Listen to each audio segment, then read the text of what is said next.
Hello friends, welcome back to Telugu విద్యా channel. Friends, ఈరోజు మనం తెలంగాణలో జరగబోయే గురుకుల డిఎస్సికి సంబంధించి తెలుగు సబ్జెక్ట్లోని ముఖ్యమైన ప్రశ్నలను 6వ తరగతి నుంచి ఇంటర్ వరకు పాఠ్యపుస్తకాల ఆధారంగా ముఖ్యమైన ప్రశ్నలు ఏమేమి వస్తున్నాయో ఆ ప్రశ్నలను వివరంగా తెలుసుకుందాం. ముందుగా నన్నయ్యకు సంబంధించి ఏ ముఖ్యమైన ప్రశ్నలు వస్తున్నాయో, ప్రతి ఎగ్జామ్లో ఎలాంటి క్వశ్చన్స్ వస్తున్నాయో చూడండి.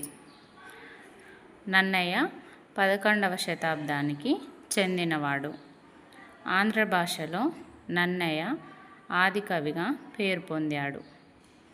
రాజరాజ నరేంద్రుని ఆస్థాన కవి నన్నయ్య. నందంపూడి శాసనకర్త నన్నయ్య. కవిత్రయంలో మొదటివాడు నన్నయ్య. ఇతనికి ఆదికవి, శబ్దశాసనుడు, వాగనుశాసనుడు అనే బిరుదులు ఉన్నాయి. నన్నయ్యను మారన ఆంధ్ర కవితాగురుడు అని కీర్తించాడు. ఇంకా నన్నయ్య యొక్క రచనలు. మహాభారతంలో ఆది, సభ, అరణ్య పర్వం, 4వ ఆశ్వాసం, శారద రాత్రులుజ్వల అనే 142వ పద్యం వరకు నన్నయ్య రచించడం జరిగింది. మొదటి శ్లోకం శ్రీ వాణి గిరిజాక్షిరాయ అనేది నన్నయ్య రాసిన మొదటి శ్లోకం. తెలుగుకు వ్యాకరణం ఆంధ్ర శబ్ద చింతామణిని సంస్కృతంలో నన్నయ్య రచించడం జరిగింది. నన్నయ్య యొక్క కవితా లక్షణాలు: అక్షర రమ్యత, ప్రసన్న కథా కలితార్థయుక్తి, నానా రుచిరార్థ సూక్తి నిధిత్వం అనేవి నన్నయ్య కవితా లక్షణాలు.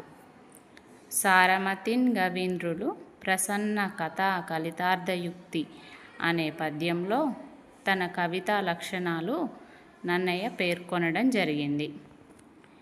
నన్నయ్య యొక్క ఉక్తులు: క్షమలేని పసితనము, గతకాలము మేలు వచ్చు కాలము కంటే, ఎంత శాంతులయ్యు నెంత జితేంద్రులయ్యు కడు కవి విక్తమైన చోట.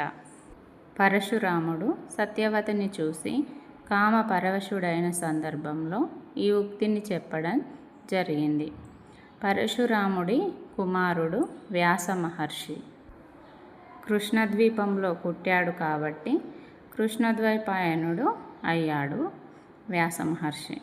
శైనాహ కపోతాన్ కాదాయంతి అని శిబితో డేగ అనడానికి గల కారణం వేదాల్లో పావురం డేగకు ఆహారం అని వ్రాయబడింది. డేగ ఎవరు అనగా ఇంద్రుడు, త్యాగనిరతి పాఠ్యాంశం ప్రకారం. పావురం ఎవరు అనగా అగ్ని, అది కూడా త్యాగనిరతి పాఠ్యాంశం ప్రకారం. ఓకే ఫ్రెండ్స్, ఇంతటితో అయితే ఈ వీడియో కంప్లీట్ అయింది. నెక్స్ట్ వీడియోలో మనం మరొక కవిని గురించి తెలుసుకుందాం. ఈ వీడియోని మీరు కంప్లీట్గా చూసినట్లయితే నందంపూడి శాసనకర్త ఎవరు అనేది కామెంట్ చేయండి. Okay friends, thank you for watching. Please like, share, subscribe friends.